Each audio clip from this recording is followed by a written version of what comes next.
Dans un réseau informatique, les autres ont besoin des informations comme les adresses IP pour pouvoir échanger des messages. Les adresses IP peuvent être configurées de façon statique ou de façon dynamique. Pour la méthode statique, vous avez juste besoin de vous connecter à l'équipement et de configurer manuellement les paramètres réseau.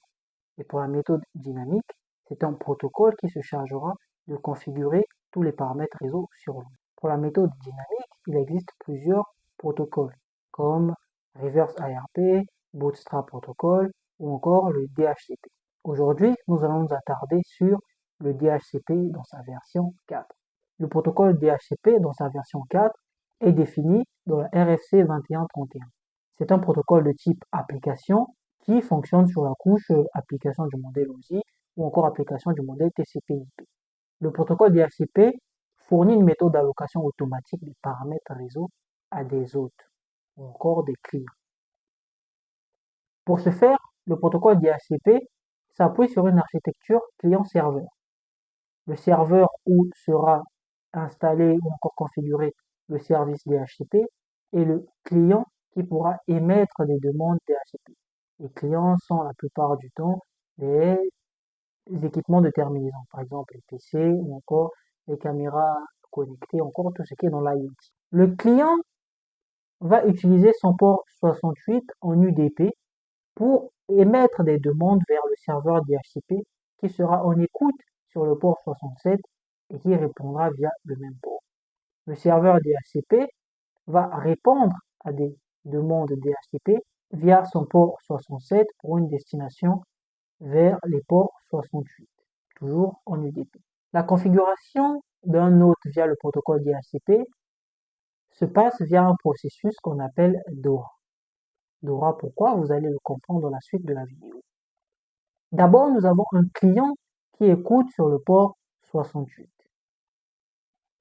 et un serveur qui écoute sur le port 67. Le client va utiliser le port 68 en UDP pour émettre une demande vers le serveur qui écoute sur son port 67. Le premier message émis lors du processus de configuration via le protocole DHCP est appelé DHCP Discover. Ce message est envoyé par le client. Il contient les informations comme son adresse MAC, l'IP source qui est une IP à 4.0. Pourquoi? Parce qu'au début, le client ne possède encore aucune configuration réseau. Voilà pourquoi il utilise l'adresse IP source de 4.0 et l'adresse IP de destination qui sera la 4x255, donc un broadcast. Pourquoi un broadcast? Parce que, encore une fois, le client ne connaît pas où se trouve le serveur DHCP. Donc, il envoie cette requête ou encore demande DHCP Discover afin de recevoir une réponse d'un serveur DHCP dans le réseau. Le serveur, à son tour, traite cette requête et va répondre avec un DHCP offer. Le DHCP offer va contenir les informations d'une part comme son adresse MAC, l'adresse IP source, donc l'adresse IP du serveur, et l'adresse IP de destination. L'adresse IP de destination sera toujours un broadcast parce qu'il ne sait pas qui a émis une demande Discover. Et d'autre part, le DHCP offer va contenir les informations de proposition de paramètres comme l'adresse IP, le masque sous réseau, la durée du bail. En fait, le bail est finalement le temps pendant lequel un autre peut utiliser des paramètres réseau. Et après, l'adresse IP du serveur qui a émis cette réponse. Le client à son tour va traiter la réponse DHCP offer et va émettre une demande DHCP request. En quoi consiste le DHCP request?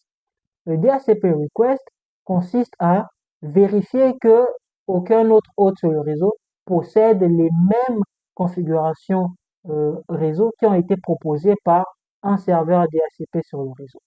Donc, le message DHCP request va contenir les informations comme l'adresse MAC, l'IP source qui sera toujours en 4.0 parce qu'avec le DHCP request, le client ne configure pas encore par son interface réseau. Donc, l'adresse IP source reste à 4.0 et l'adresse IP destination reste toujours à 4.255. Et d'autre part, comme je disais tantôt, il va contenir les informations offertes par le DHCP pour vérifier qu'il est le seul à avoir ces paramètres. Ensuite, le DHCP va une fois encore traiter cette demande et va répondre avec un dernier message qu'on va appeler DHCP Acknowledge. Ce message DHCP Acknowledge a pour but de valider les configurations de l'hôte. Donc, il va contenir l'adresse IP source et ça sera toujours en 4.255 pour l'adresse IP de destination, ça sera toujours en broadcast. Et l'adresse IP proposée, le masque et les différentes options. Cette réponse va aussi contenir l'adresse IP du serveur. Une fois la réponse envoyée et traitée par le client, en ce moment-là, ce n'est qu'à ce moment-là que le client va configurer son interface réseau avec les paramètres qui ont été offerts par le serveur DHCP. L'adresse IP, le masque sous réseau, les serveurs DNS et les passerelles par défaut. Tout ce processus est encore appelé DORA. C'est en fait un moyen mnémotechnique aussi pour pouvoir se rappeler de toute la procédure ou encore de tout le processus. Processus DORA, pourquoi? Parce qu'il y a le DHCP Discover, le DHCP Offer, le DHCP Request et le DHCP Acknowledge. Alors, comment se passe le renouvellement du bail? Quand un bail arrive à expiration, comment est-ce qu'un client peut renouveler son bail? Le renouvellement du bail passe par deux étapes. La première étape est ce qu'on appelle le timer 1 ou encore le T1. Le timer T1 va intervenir à 50% du temps total du bail. C'est-à-dire, si vous avez un bail qui durera 24 heures, le T1 va s'enclencher à 12 heures, par exemple, pour essayer de renouveler le bail. Et le bail est renouvelé via une demande DHCP Request qui, cette fois-ci, est émise en unicast. Pourquoi? Parce que le client connaît déjà le serveur DHCP qui a offert les réglages réseau. Donc, le T1 ou encore le Renew Timer est envoyé en unicast via le serveur qui a créé ou encore offert un bail à un client. Si ce timer T1 échoue, donc c'est-à-dire par exemple pour des raisons comme un serveur DHCP indisponible ou qui ne répond pas, en ce moment-là, un timer, ce n'est qu'à ce moment-là qu'un timer T2 va faire son apparition. Le timer T2 apparaît ou se déclenche encore à 87,5% du temps total du bail. On l'appelle encore le rebind timer. Cette fois-ci, le rebind timer est une demande émise en unicast, en broadcast, et cette demande est toujours un DHCP request. Cette fois-ci, à l'intention de tous les serveurs présents sur le réseau. Parlons maintenant du DHCP relay, ou encore le relais DHCP.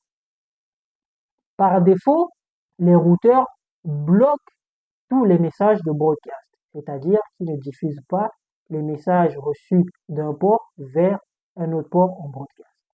C'est pour ça que nous avons besoin de configurer un relais DHCP.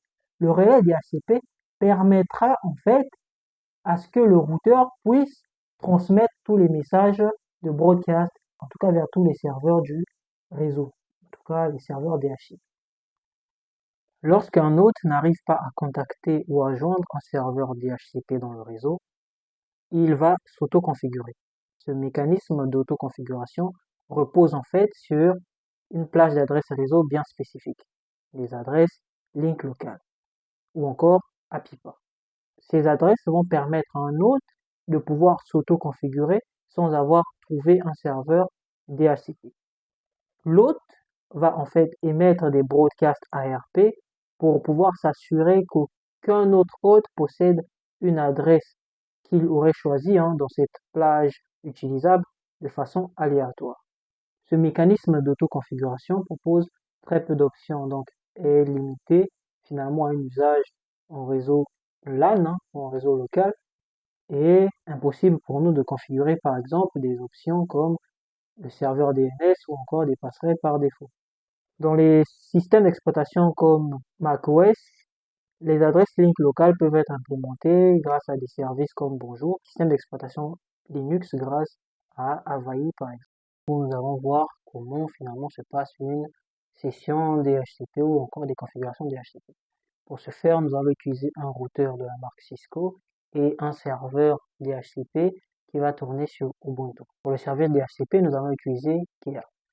Il faut savoir que le service DHCP peut être configuré dans les routeurs, les box que vous avez par exemple chez vous à la maison, vous pouvez configurer les services DHCP. Nous allons commencer par configurer un serveur DHCP dans un routeur Cisco.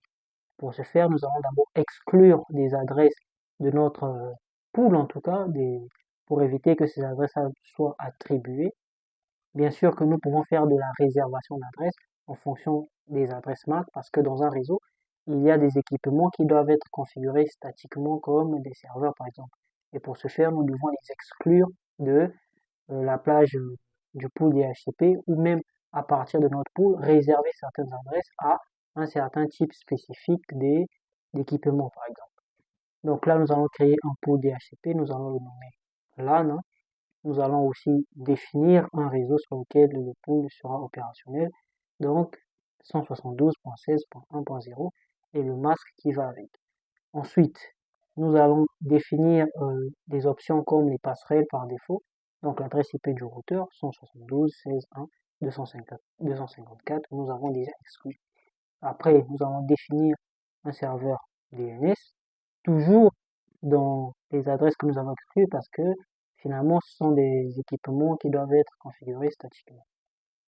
Et après, nous allons activer notre serveur DHCP. Après, nous allons activer notre serveur DHCP. Nous allons vérifier nos configurations avec la commande do show running config. Et nous voyons très bien les adresses exclues. Nous pouvons exclure une plage d'adresses ou des adresses spécifiques. Et après, notre pool qui a été bien créé. Maintenant, nous allons aller sur notre client.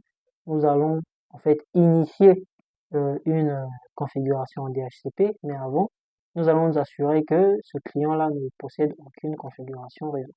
Nous allons juste entrer la commande show IP. On peut très bien voir qu'il n'a aucune configuration réseau. Et maintenant, nous allons commencer la configuration avec la commande DHCP. Vous pouvez très bien voir ici que le client émet des demandes en Discover, mais aucune demande n'est traitée par un serveur parce qu'il n'arrive pas à trouver un serveur DHCP. Pourquoi? Simplement parce que bon, il n'arrive pas à contacter un serveur DHCP. Donc ici, à l'occurrence, nous n'avons pas configuré d'adresse IP sur notre interface Fast Ethernet qui est connectée à notre client. Donc nous allons d'abord attribuer une adresse IP à cette interface, puis activer l'interface parce qu'elle est administrativement désactivée. Donc nous allons attribuer une adresse IP, puis activer l'interface. Avec la commande IP adresse, on met les informations qu'il faut et on active l'interface. On peut tout le temps vérifier que l'interface a bien été activée avec la commande show IP interface bref, par exemple. Maintenant, nous repartons sur notre client pour initier à nouveau une demande DHCP. Donc, avec la commande DHCP, vous voyez très bien que là, il émet un premier message Discover, un deuxième Discover, et au troisième message, il a un offer du serveur DHCP qui est notre routeur. Tout le processus DORA se passe, et là, on peut bien voir, on peut vérifier si notre client a finalement reçu une adresse IP, des configurations réseau, pardon, et vous voyez très bien qu'il a reçu une adresse IP, une adresse de passerelle, un serveur DNS, un serveur DHCP, le serveur DHCP qui a répondu ou qui a offert les paramètres réseau, et vous pouvez aussi voir d'autres configurations, d'autres paramètres, pardon. Maintenant, qu'est-ce que nous allons faire? Nous allons maintenant configurer un serveur DHCP distant. Donc, il sera installé finalement sur notre serveur Ubuntu. Pour ce faire, nous allons simplement désactiver notre serveur DHCP qui tourne sur R1. Donc, nous allons supprimer tout le pool LAN que nous avons créé avec la commande no IP DHCP pool, le nom du pool que nous avons créé. Nous allons supprimer cette demande et vous allez très bien voir que lorsque nous allons initier une demande DHCP, nous ne pourrons pas contacter un serveur DHCP simplement. On va aller sur notre client pour essayer Nous allons d'abord libérer le bail d'adresse. En fait, nous allons libérer l'adresse qui nous avait été attribuée. Nous allons libérer avec DHCPX, puis initier à nouveau une demande. Donc, vous voyez très bien que il n'arrive pas à contacter le serveur DHCP, hein. Donc, le serveur DHCP ne fonctionne pas. Maintenant, nous allons simplement ajouter un serveur DHCP. Nous allons simplement ajouter notre serveur DHCP qui va tourner sur Ubuntu. C'est un serveur qui sera distant. Donc, notre client va avoir des paramètres qui viennent d'un serveur distant qui est sur un autre sous-réseau. En l'occurrence, nous, le réseau sera 172.16.11.0.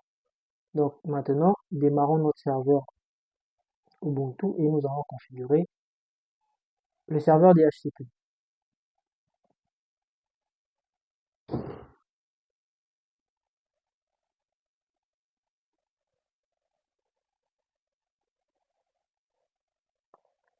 Ok, vous voyez très bien qu'ici, notre interface sur laquelle nous allons travailler, la ENS37, n'a pas de paramètres réseau. Donc nous allons configurer une adresse IP statique, hein, avec la commande IP address add 172, on met des informations, sans oublier le broadcast. C'est cette adresse qui sera utilisée pour la diffusion de messages. Ensuite, il ne faut pas oublier, hein, il est toujours en mode route. Et après, nous allons configurer une interface, pardon, nous allons configurer la passerelle par défaut avec la commande sudo IP route add default via l'adresse de l'interface. Je vous propose de regarder un peu si ça a bien été configuré. Nous voyons que nous avons notre passerelle par défaut et nous avons nos paramètres d'adresse IP. Maintenant, nous allons essayer de pinguer notre passerelle pour voir si la communication est déjà établie. Nous voyons très bien que là, ça ne passe pas, certainement parce que nous n'avons pas attribué d'adresse IP à notre interface qui est raccordée au routeur. Donc, maintenant, nous repartons sur notre routeur, hein, sur l'interface face Ethernet 0, car c'est celle-là qui est connectée à notre serveur. Donc, nous allons attribuer l'adresse IP de passerelle, donc 172.16.11.254, avec la commande IP adresse 172.16.11.254 et le masque qui va avec. Ensuite, nous allons activer l'interface, hein, avec la commande no shutdown. Nous pouvons vérifier que l'interface est bien activée avec la commande show IP interface brief, hein. Et maintenant, est-ce qu'on peut contacter la passerelle? Oui, ça passe. Maintenant, ensuite, nous allons configurer notre serveur DHCP. Le serveur DHCP que nous allons utiliser, bien sûr, c'est Kia. Et je vous propose d'utiliser un éditeur de texte comme Gedit, hein, en mode super administrateur pour pouvoir en fait manipuler le fichier, car le fichier est situé dans le répertoire ETC et qui est accessible uniquement par les utilisateurs qui ont le droit, donc le root chez nous. Vous voyez très bien, le fichier DHCP est un fichier, pardon, le fichier de configuration est un fichier en format JSON. Nous avons le valid lifetime, donc la durée de vie du bail, hein. Nous avons le renew timer qui est le T1, le rebind timer qui est le T2. L'interface sur laquelle le serveur DHCP doit écouter, la ENS37. Nous avons la list time database, hein. C'est ici en fait que nous allons configurer, si vous avez des serveurs des serveurs de base de données, par exemple, ou les MySQL, par exemple, pour pouvoir sauvegarder toutes les configurations. Et ici, nous avons encore des options comme les noms des serveurs DNS. Vous pouvez ajouter des serveurs DNS. Et en dessous, vous pouvez ajouter les serveurs DNS juste en mettant une virgule et ajouter le serveur de DNS secondaire, par exemple, si vous en avez deux. Et après, nous avons les sous-réseaux qui sont identifiés par l'ID. Donc, chaque sous-réseau doit avoir un ID, le sous-réseau, l'adresse et le masque, par exemple. Nous avons le pool d'adresse, c'est-à-dire que la plage d'adresse utilisable. Et enfin, nous avons les options comme la passerelle par défaut. Ça encore, c'est une configuration basique. On enregistre le tout et après, on va activer, en tout cas, on va démarrer notre serveur DHCP avec la commande systemctl status pour vérifier en tout cas si le serveur fonctionne. Status kia-dhcp4-serveur. Et après, on valide. Et là, on peut voir que notre serveur est bien actif. Hein. On peut l'arrêter avec systemctl stop. Il faut bien évidemment mettre le mot de passe super utilisateur. Et après, vous pouvez voir que là, le serveur il est inactif. Et on peut le démarrer avec la commande systemctl start.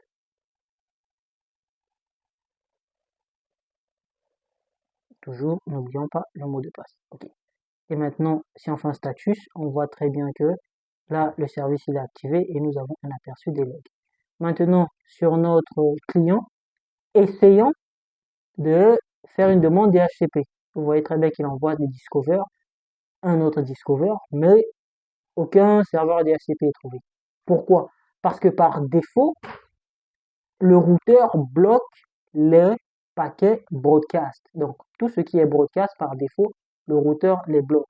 Donc, ce qu'il faut pour nous, c'est d'activer un relais DHCP au niveau de notre interface Fast Ethernet 0.0 pour permettre la transmission des paquets broadcast vers notre serveur DHCP. On va le faire avec la commande IP helper address dans l'interface.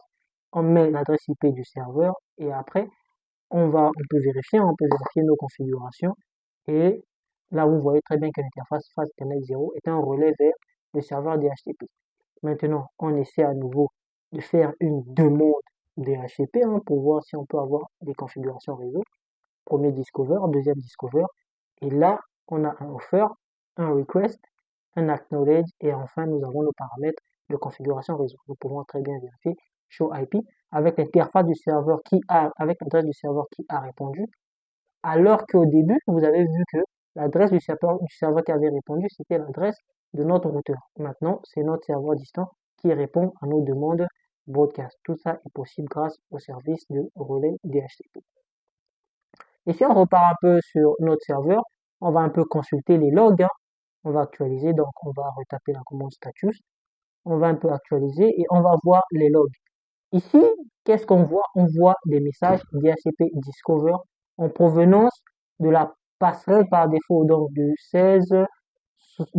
172.16.1.254. Et oui, ce n'est pas l'adresse de notre client, mais plutôt l'adresse c'est plutôt l'adresse de la passerelle par défaut du routeur. Nous avons notre DHCP offer, notre DHCP request, qui est toujours émis, ce sont des messages qui sont émis, vous voyez, par le client, et ici le DHCP ACK qui est émis par le serveur sur son port 67. Donc voilà un peu comment vous pouvez configurer et mettre sur pied un serveur DHCP.